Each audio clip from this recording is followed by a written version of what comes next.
Hello friends, welcome back to our channel Mums Daily. ഇന്ന് ഞാൻ വന്നിരിക്കുന്നത് ഒരു സൂപ്പർ കേക്കിൻ്റെ റെസിപ്പി ആയിട്ടാണ്. അപ്പോൾ ഇതൊരു സാധാരണ കേക്കല്ല കേട്ടോ. നമ്മളിത് ഉണ്ടാക്കുന്നത് ഇച്ചിരി കാപ്പിപ്പൊടിയും അതുപോലെ തന്നെ എക്സ്ട്രാ ആയിട്ട് ഇച്ചിരി തൈരൊക്കെ ചേർത്തിട്ടാണ്. അപ്പോൾ നമുക്ക് നോക്കാം എങ്ങനെയാണ് ഈ ഒരു സൂപ്പർ സോഫ്റ്റ് സ്പോഞ്ചി ആയിട്ടുള്ള ഒരു കേക്ക് ഉണ്ടാക്കിയെടുക്കുന്നതെന്ന്. അപ്പോൾ അതിനായിട്ട് നമുക്ക് ആദ്യം ഒരു ബൗൾ എടുക്കുക. അതിനകത്തോട്ട് 1 കപ്പ് തൈരാണ് ചേർത്ത് കൊടുക്കേണ്ടത്. എടുക്കുന്ന തൈര് നല്ല കട്ട തൈരായിരിക്കണം, അതുപോലെ പുളിയും കുറവായിരിക്കണം കേട്ടോ. അപ്പോൾ ഈ തൈര് 1 കപ്പ് തൈരിന് നമുക്ക് 1.5 ടേബിൾ സ്പൂൺ കാപ്പിപ്പൊടിയാണ് വേണ്ടത്. ഇൻസ്റ്റൻറ്റ് കാപ്പിപ്പൊടിയാണ് ഞാനിവിടെ എടുത്തിരിക്കുന്നത്. ഇത് നെസ്കഫേയുടെ കോഫി പൗഡറാണ്. അപ്പോൾ അത് നമുക്ക് ഒരു 1.5 ടേബിൾ സ്പൂൺ ചേർത്ത് കൊടുക്കാം. എന്നിട്ടൊരു സ്പൂൺ വെച്ചിട്ടോ വിസ്ക് വെച്ചിട്ടോ ഇത് രണ്ടും കൂടെ നമുക്ക് നന്നായിട്ട് തന്നെ ഒന്ന് മിക്സ് ചെയ്തെടുക്കാം. അങ്ങനെ ഇതാ നമ്മുടെ തൈരും കാപ്പിപ്പൊടിയൊക്കെ ചേർന്ന് നല്ല ക്രീമി ആയിട്ടുള്ളൊരു കൺസിസ്റ്റൻസിയിൽ ഇത് വന്നിട്ടുണ്ട്. അപ്പോൾ ഇത് ഇവിടെ ഇരിക്കട്ടെ. ഇനി നമുക്കൊരു ബൗളെടുക്കാം. അതിനകത്തോട്ട് 2 മുട്ട ഒന്ന് പൊട്ടിച്ചൊഴിക്കണം. നമുക്ക് മുട്ടയുടെ മഞ്ഞയും വെള്ളയും തന്നെ ഒരുപോലെ വേണം. ഇനി അടുത്തത് നമുക്കിതിനകത്തോട്ട് 1/2 കപ്പ് പഞ്ചസാര ചേർത്ത് കൊടുക്കാം. മധുരം കൂടുതൽ വേണമെന്നുണ്ടെങ്കിൽ കൂടുതൽ ചേർത്ത് കൊടുക്കാം കേട്ടോ. ഞാനിവിടെ 1/2 കപ്പേ ചേർക്കുന്നുള്ളൂ. ഇനി നമുക്കിത് രണ്ടും കൂടെ മുട്ടയും പഞ്ചസാരയും കൂടെ നന്നായിട്ടൊന്ന് ബീറ്റ് ചെയ്തെടുക്കണം. അപ്പോൾ അതിനായിട്ട് ഞാനൊരു ഹാൻഡ് ബീറ്ററാണ് എടുത്തിരിക്കുന്നത്. ഇപ്പോൾ ഹാൻഡ് ബീറ്റർ ഇല്ല എന്ന് ഓർത്ത് ആരും വിഷമിക്കേണ്ട. നമുക്ക് മിക്സിയിലാണെങ്കിലും ഇത് നന്നായിട്ട് തന്നെ ഒന്ന് ബീറ്റ് ചെയ്തെടുക്കാം. അപ്പോൾ നമ്മളൊരു സ്പൂൺ വെച്ചിട്ടോ അല്ലെങ്കിൽ ഒരു വിസ്ക് വെച്ചിട്ടോ ബീറ്റ് ചെയ്തെടുക്കുന്നതിനേക്കാളും ഏറ്റവും നല്ലത് മിക്സിയോ അല്ലെങ്കിൽ ബീറ്റർ വെച്ചിട്ട് ബീറ്റ് ചെയ്തെടുക്കുന്നതാണ്. അതായത് ഇത് നന്നായിട്ടൊന്ന് പതഞ്ഞ് വരണം. അതിന് വേണ്ടിയിട്ടാണ്. അപ്പോൾ അതാ ഞാനൊരു 5 മിനിറ്റ് സമയം എടുത്തിട്ടാണ് ഞാനിത് ലോ ടു മീഡിയം ഫ്ലെയിമിലൊക്കെ ഇട്ടിട്ട് ഇത് നല്ലൊരു ക്രീമി ടെക്സ്ചറിലോട്ട്, നല്ല ഫ്ലഫി ആയിട്ടുള്ളൊരു ടെക്സ്ചറിലോട്ട് കൊണ്ടുവരുന്നത്. അപ്പോൾ ഇതാ ഞാനിവിടെ കറക്റ്റ് 5 മിനിറ്റ് കഴിഞ്ഞു. ഇതാ കണ്ടില്ലേ, ഈ ഒരു ക്രീമി ആയിട്ട് വന്നിട്ടുണ്ട്. ഇനി ഇതിനകത്തോട്ട് ഞാൻ 1 ടീസ്പൂൺ വാനില എസൻസ് ആണ് ചേർത്ത് കൊടുത്തിട്ടുള്ളത്. അപ്പോൾ അതും കൂടെ ചേർത്തൊന്ന് മിക്സ് ചെയ്യാം. അപ്പോൾ ഞാനിങ്ങനെ കാണിക്കും. ഇതൊന്ന് മിക്സ് ചെയ്യുമ്പോൾ നിങ്ങൾക്ക് കാണാം എങ്ങനെയാണ് ഇതിൻ്റെ ടെക്സ്ചർ എന്നുള്ളത്. കണ്ടോ, ആ 2 മുട്ടയാണ് ഇപ്പോൾ ഇത്രയും ക്വാണ്ടിറ്റിയിൽ നല്ല ഫ്ലഫി ആയിട്ടൊക്കെ വന്നിരിക്കുന്നത്. അപ്പം ഇനി നമുക്കിതിനകത്തോട്ട് നമ്മൾ നേരത്തെ തയ്യാറാക്കി വെച്ചിരിക്കുന്ന തൈരിൻ്റെയും കാപ്പിപ്പൊടിയുടെയും ആ ഒരു ക്രീമി മിക്സ്ചർ ഉണ്ടല്ലോ, അത് ഇതിനകത്തോട്ടൊന്ന് ചേർത്ത് ഒരു സ്പാച്ചില വെച്ചിട്ടൊന്ന് മിക്സ് ചെയ്തെടുക്കാം.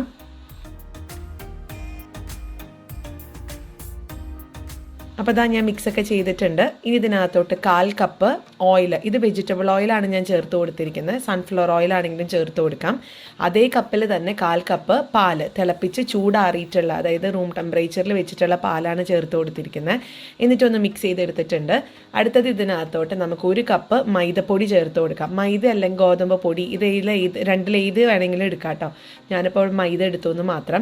ഇന്ന് ഈ ഒരു കേക്ക് ഉണ്ടാക്കാനൊരു കാരണമുണ്ട്. ഇന്ന് മക്കൾ പെട്ടെന്നൊരു കേക്ക് ഉണ്ടാക്കി തരാമോ എന്ന് ചോദിച്ചു കഴിഞ്ഞപ്പം ഉണ്ടാക്കി കൊടുത്ത ഒരു കേക്കാണിത്. അപ്പോൾ അതുകൊണ്ട് ഇതിന് വലിയ ഡെക്കറേഷനൊന്നും ഞാൻ ചെയ്യുന്നില്ല. ജസ്റ്റ് ഒരു കേക്ക്, ഒരു 4 മണിക്ക് ഒരു കേക്ക് എന്നുള്ള രീതിയിലാണ് ഇത് ഉണ്ടാക്കിയിട്ടുള്ളത്.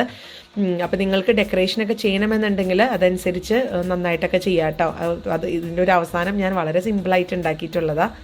അപ്പോൾ ഇതാ നമ്മുടെ ഇതൊക്കെ നന്നായിട്ട്, ഈ ഒരു കേക്കിൻ്റെ ബാറ്ററൊക്കെ നന്നായിട്ട് വന്നിട്ടുണ്ട്. ഇനി ഇതിനകത്തോട്ട് നമുക്ക് ഒരു 3/4 ടീസ്പൂൺ മുതൽ 1 ടീസ്പൂൺ വരെയുള്ള ബേക്കിംഗ് പൗഡർ ചേർത്ത് കൊടുക്കാം. ബേക്കിംഗ് സോഡയല്ല, ബേക്കിംഗ് പൗഡർ ചേർത്തിട്ട് നമുക്കിതൊന്ന് ചെറുതായിട്ടൊന്ന് മിക്സ് ചെയ്ത് കൊടുക്കാം. അങ്ങനെ ദാ നമ്മുടെ കേക്കിൻ്റെ ബാറ്റർ ഇവിടെ റെഡിയായി വന്നിട്ടുണ്ട്. ഇനി നമുക്കിതൊരു കേക്ക് ടിന്നിലോട്ടോ അല്ലെങ്കിൽ നിങ്ങൾ ഏത് പാത്രത്തിലാണ് ബേക്ക് ചെയ്യാൻ പോകുന്നത്, പക്ഷെ ഇത് ഓവനിലല്ലാട്ടോ നമ്മൾ ബേക്ക് ചെയ്യുന്നത്, സാധാരണ ഒരു പാത്രത്തിൽ വെച്ചിട്ടാണ്. അപ്പോൾ ആ പാത്രത്തിൽ ഇറക്കി വയ്ക്കാൻ പറ്റുന്ന ഏത് പാത്രത്തിൽ വേണമെങ്കിലും ബേക്ക് ചെയ്തെടുക്കാം.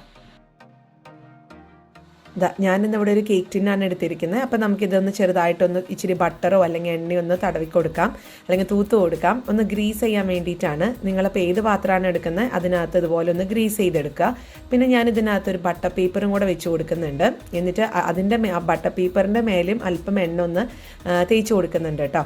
എന്നിട്ട് നമുക്ക് ഈ ബാറ്റർ ഒന്ന് ഒഴിച്ച് ഒന്ന് ചെറുതായിട്ടൊന്ന് തട്ടി കൊടുക്കാം. തട്ടി കൊടുക്കുന്നത് വഴി ഇതിനകത്ത് ലെയർ ബബിൾസ് ഒക്കെ പോയി കിട്ടും. മാത്രമല്ല നമുക്ക് ആ ഒരു കേക്ക് നല്ല രീതിയിലൊന്ന് ലെവലായി കിട്ടും ചെയ്യും ആ ഒരു ബാറ്റർ. അപ്പോൾ അതുകൊണ്ട് ഇത് കേക്ക് ഒഴിച്ച് ഒന്ന് തട്ടിക്കൊടുക്കുന്നുണ്ട്.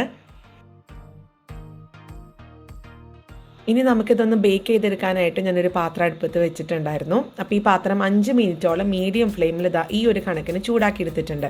അപ്പോൾ വെള്ളം തെളിക്കുമ്പോൾ നിങ്ങൾക്ക് കാണാം നന്നായിട്ട് തന്നെ അതിങ്ങനെ ചൂടായിട്ടുണ്ട്. ഇനി ഇതിനകത്തോട്ട് ഇതുപോലത്തെ ഒരു വയർ റാക്ക് ഇറക്കി വെക്കുക, അല്ലെങ്കിൽ ഒരു സ്റ്റാൻഡ് ആണെങ്കിലും കുഴപ്പമില്ല വെക്കുക.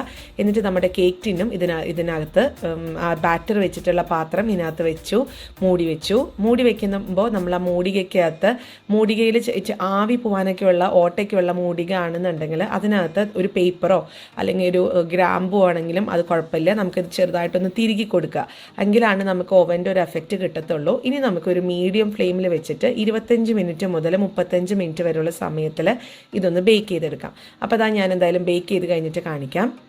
അപ്പോൾ ഇതവിടെ കറക്റ്റ് 25 മിനിറ്റ് ആയിട്ടുണ്ട്. ഞാൻ ഇടയ്ക്ക് തുറന്നു നോക്കിയായിരുന്നു കേട്ടോ, അതുകൊണ്ടാണ് അതിൻ്റെ ഒരു സൈഡിൽ ചെറിയൊരു താഴ്ച വന്നിട്ടുള്ളത്. അപ്പോൾ നിങ്ങളാണെങ്കിലും ഇടയ്ക്ക് നമ്മൾ തുറന്നു നോക്കുമ്പോഴത്തേക്കും ഇതുപോലെ പറ്റും. അതുകൊണ്ട് എന്നോട് പലരും ചോദിക്കാറുണ്ട് എന്തുകൊണ്ടാണ് കേക്ക് ചില സമയത്ത് താഴ്ന്നു പോകുന്നത് അല്ലെങ്കിൽ കറക്റ്റായിട്ട് വരുന്നില്ല എന്നൊക്കെ.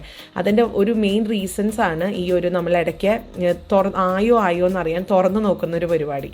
അപ്പോൾ എന്താണെങ്കിലും ഞാൻ സ്ക്യൂവറൊക്കെ വെച്ചൊന്ന് കുത്തി നോക്കി എടുത്തപ്പോൾ ഉള്ളൊക്കെ നന്നായി വെന്തിട്ടുണ്ട്. അപ്പോൾ ചൂടാറി വന്നിട്ടുമുണ്ട്. ഞാനിതൊരു പാത്രത്തിലോട്ട്, ഒരു സെർവിങ് പ്ലേറ്റിനകത്തോട്ട് ഇതൊന്ന് തിരിച്ചിട്ട് കൊടുക്കുകയാണ്.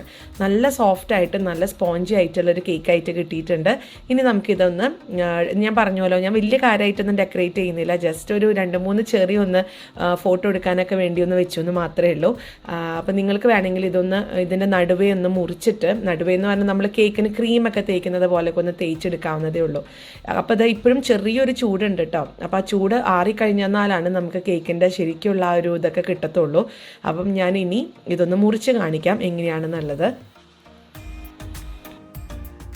ഇതാ നമ്മുടെ സൂപ്പർ കേക്ക് ഇവിടെ റെഡിയാണ്.